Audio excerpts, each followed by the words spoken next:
माखन भैया, आपको इनवाइट करती हूँ आज की भजन संध्या के लिए। आप चंद शब्द बोलिए और साथ में भगवान राम के विषय में। सबको एकल प्रणाम। कितना शुभ समय चल रहा है। हमारे आराध्य,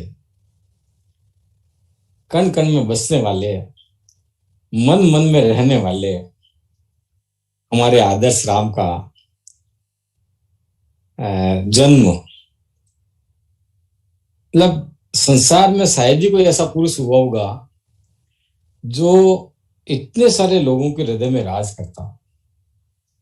जीवन की मर्यादा, जीवन को कैसे जीना और संस्कृति, मतलब कितने हजार साल हो गए उनको, लेकिन आज भी वो यथार्थ है, हमारे आदर्श हैं। और हमारे लिए बहुत अच्छी प्रसन्नता की बात है, जैसा भी शंकर लाल जी ने कहा कि जहाँ राम है वहां हनुमान को आना होगा। तो 16 तारीख को हनुमान जन्मोत्सव भी आ रहा है। तो ये महीना, ये दिन तो हमारे लिए बहुत ही सुंदर है।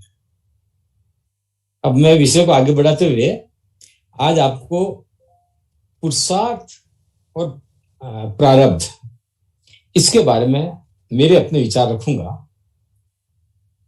मनुष्य जब जन्म लेता है तो उसका जो पूर्व जन्म का संचित जो भी पुण्य, जो भी कर्म है, जब अपन कहते हैं ना भाता, जो मतलब क्या लेके आएंगे क्या लेके गए, तो जो वो साथ लेके गया उसके अनुसार उसको जन्म मिलता है। और उसको सारी सुख सुविधाएं, कोई राजकुल में पैदा होता है तो कोई गरीब घर में भी पैदा होता है, कोई शारीरिक रूप से विकलांग होता है। ये सब उसका प्रारब्ध है। प्रारब्ध अपरिवर्तनीय है। यानी परीक्षा के अंदर जो आपने पेपर लिख दिया, अब परीक्षक उसका जो नंबर देगा वो नंबर देगा। बाद में आपको नहीं नहीं मेरे को ये सवाल काट कर मैं ये सवाल की जगह ये उत्तर लिख दूं मैं और मेरा रिजल्ट सुधार दूं, तो ऐसा नहीं होता है।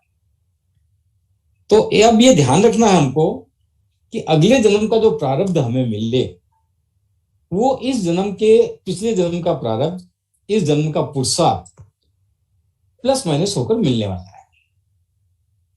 अब हमने स्वाभाविक रूप से देखा होगा, जैसा मैंने बताया, कोई राजकुल में पैदा हुआ तो हमारी धार्मिक मान्यता यह है कि जिसने जमीन जायदाद का बहुत दान किया तो वो राजवंश में पैदा हुआ। कोई पशु योनि में पैदा हुआ, पक्षी योनि में पैदा हुआ, और जिसने सबसे ज्यादा ममता लुटाई, लोगों का पेट भरा, लोगों को संतुष्टि दी, उसको भगवान ने सबसे पवित्र, सबसे पूज्य नारी का स्वरूप दिया। नारी में ममत्व होता है, मां का प्यार होता है। तो ये सब होता प्रारब्ध। अब जो कुछ भी प्रारब्ध हमको मिला, समझ लो पिताजी ने जो पूंजी कमा के हमको दी, उस पूंजी को प्लस माइनस करना, जो प्रारब्ध में हमको सुविधाएं मिली उसको प्लस माइनस करना, ये है पुरुषार्थ। तो प्रारंभ में मैंने बताया कि प्रारब्ध अपरिवर्तनीय है। जैसा पिछले जन्मों तक का कर्म है वैसा हमको मिलेगा, लेकिन पुरुषार्थ के कारण हमें जैसा भी प्रारब्ध मिला है उस प्रारब्ध को हम और अच्छा बना सकते हैं। समझ लो 10वीं के अंदर 60% आ गए, आगे तो आगे अब 60% लेकिन 11वीं 12वीं के अंदर हम मेहनत करके उस 60 को 36% भी बना सकते हैं और 80% भी बना सकते हैं, 90% भी बना सकते हैं। तो 10th के बाद में जो 11th 12th की पढ़ाई होती है, अपन बच्चों को कहते हैं भी ये 2 साल मेहनत कर ले तो तेरा इंजीनियरिंग में एडमिशन हो जाएगा, तेरा मेडिकल में एडमिशन हो जाएगा। तो यह पुरुषार्थ, अब इसको अपनी शास्त्रों में भाग्य और कर्म भी कहते हैं। कुछ लोग बड़े लकी होते हैं, हर बार उनका कोई समय साथ देता है, हर संकट में कुछ सहयोग मिलता है, तो यानी उसका प्रारब्ध अच्छा था। लेकिन ऐसा नहीं है कि जिसका प्रारब्ध बहुत अच्छा नहीं था वो पुरुषार्थ से प्रारब्ध नहीं बदल सकता, ऐसा नहीं। भाग्य को कर्म से बदला जा सकता है। तो जितना अधिक आप पुरुषार्थ करेंगे, सद्गुणों का विकास करेंगे, दान पुण्य करेंगे, लोगों को की भलाई करेंगे, लोगों का दिल नहीं दुखाएंगे, ऐसे खूब सारे बात आपको पता है, सत्य बोलेंगे, ये सब धर्म में आया है। इन सब कारणों के आधार पर जैसा भी पुरुषार्थ आपको मिला था, जो लेवल आपका था, उस लेवल को आप बहुत ऊंचाई तक भी ले जा सकते हैं और गिरा भी सकते हैं। अब मैं समय बहुत कम रहता है, तो मैं एक 3 उदाहरण देकर महाभारत के मैं इसको थोड़ा सा समझाने की कोशिश करता हूं। महाभारत के 3 पात्र, विदुर, कर्ण और वेदव्यास, तीनों का नाम आपने बहुत अच्छे से सुना है। तीनों का जो जन्म हुआ, तो तीनों का जन्म समाज को स्वीकार्य नहीं होता ऐसी परिस्थितियों में हुआ। जैसे कर्ण शादी से पहले हुआ, वेदव्यास जी भी शादी से पहले हुए, और विदुर एक दासी के पुत्र के रूप में हुए। तो सामान्य शिशुओं को, जिनको सहज स्वीकार करता है समाज, उनसे अलग हटकर इन तीनों का जन्म हुआ। अब देखो, विदुर ने और वेदव्यास ने अपने प्रारब्ध को सहर्ष स्वीकार किया। माना कि मैं दासी पुत्र हूं, तो दासी पुत्र होने के नाते मेरा काम सेवा करना है। तो कौरव वंश में वो मंत्री पद पर रहे, पूर्ण निष्ठा के साथ राजनीतिक सलाहकार थे, पूर्ण निष्ठा के साथ उन्होंने अपनी जिम्मेदारी निभाई। समय समय पर उन्होंने पांडवों का सहयोग भी किया, लेकिन विभीषण नहीं बने कौरवों के। तो भगवान श्री कृष्ण जब हस्तिनापुर गए, तो वो भीष्म पितामह के यहाँ नहीं रुके, दुर्योधन के यहाँ नहीं रुके, विदुर के यहाँ। इतना सम्मान मिला उसको, क्योंकि उस विदुर ने अपना प्रारब्ध कैसा भी था, पर उसको स्वीकार करके पुरुषार्थ के बल पर अपने प्रारब्ध को बदला।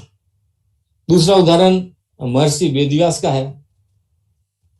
जंगल के कोई ऋषि महेश्वरी बालिका के साथ संयोग हुआ, बालक पैदा हो गया, बिल्कुल जंगल के अंदर कुटिया में पले, ऋषि के घर पले, लेकिन वो फ्रस्ट्रेट नहीं हुए अपने परिवार जन्म से। जन्म कैसा भी हुआ हो, परिस्थितियां, विदुर को तो फिर भी राजघराना मिला, लेकिन वेदव्यास को तो बिल्कुल जंगल झोंपड़ी उसमें रहे। लेकिन उन्होंने अपने प्रारब्ध को स्वीकार करके, सहज स्वीकार करके, मुनि के घर में पैदा हुआ हूं, ऋषि के घर में पला हूं, तो मैं ऋषि धर्म निभाऊंगा। और उन्होंने इतना जबरदस्त रूप से ऋषि धर्म निभाया कि आज वो विश्व के सबसे पहले, सबसे बड़े गुरु माने जाते हैं, जिन्होंने वेदों की व्याख्या कर। साहित्य के अंदर वेदव्यास का बराबर का कोई व्यक्ति नहीं हुआ। और आज भी जो मंच पर बैठता है सन्यासी, उसको व्यासपीठ बोलते हैं। जो भी कथा करने आता है, उसको व्यासपीठ उन्हीं के नाम से बोलते हैं। इतना जबरदस्त पुरुषार्थ किया। तीसरे कर्ण, इन तीनों बच्चों में जन्म के समय सबसे ज्यादा योग्यता कवच, कुंडल, वीरता उसके पास थी, लेकिन वो अपने जन्म के, अपने प्रारब्ध से फ्रस्ट्रेट था। मैं उसको बोलता हूं पर्सनैलिटी ऑफ फ्रस्ट्रेशन। मुझे राज्य क्यों नहीं मिला, मुझे कुंती ने अपना पुत्र स्वीकार क्यों नहीं किया। परशुराम के यहाँ जब वो शिक्षा लेने गया, तो वहां भी झूठ बोला कि मैं क्षत्रिय हूं। तो जीवन में जो फ्रस्ट्रेशन रहा, उसके कारण दानवीर होते हुए, महाबलशाली होते हुए, धुरंधर योद्धा होते हुए उसकी मृत्यु अच्छी नहीं हुई।